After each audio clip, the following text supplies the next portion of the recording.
कृष्णा नदी पाणी पातळी 30 फुटांकडे, पूरपट्ट्यात नोटिसा, एनडीआरएफचे 35 जवान सांगलीत दाखल. जिल्ह्यात गेल्या 3 ते 4 दिवसांपासून सुरू असलेल्या मुसळधार पावसामुळे कृष्णा नदीच्या पाणी पातळीत सातत्याने वाढ होत असून सांगलीतील आयुर्वेद पुलावरील नदीची पाणी पातळी सध्या 29 फुटांकडे पोहोचली आहे. यात आणखी वाढ होण्याची शक्यता आहे. संभाव्य पूरस्थितीच्या पार्श्वभूमीवर जिल्हा प्रशासन, महापालिका आणि आपत्ती व्यवस्थापन यंत्रणा पूर्णपणे सज्ज झाली आहे.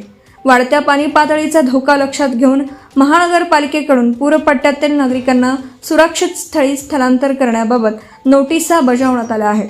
नदीकाठच्या भागांमध्ये पोलीस बंदोबस्त तैनात करण्यात आला असून नागरिकांनी नदीकाठी जाणं, सेल्फी किंवा व्हिडिओ काढण्यासाठी जीव धोक्यात घालणं टाळावे असं आवाहन प्रशासनाने केलं आहे. संभाव्य आपत्तीचा सामना करण्यासाठी राष्ट्रीय आपत्ती प्रतिसाद दलाचे एनडीआरएफचे 35 जवानांचं पथक सांगलीत दाखल झालं असून बचाव व मदत कार्यासाठी आवश्यक साहित्यांसह ते सज्ज ठेवण्यात आलं आहे.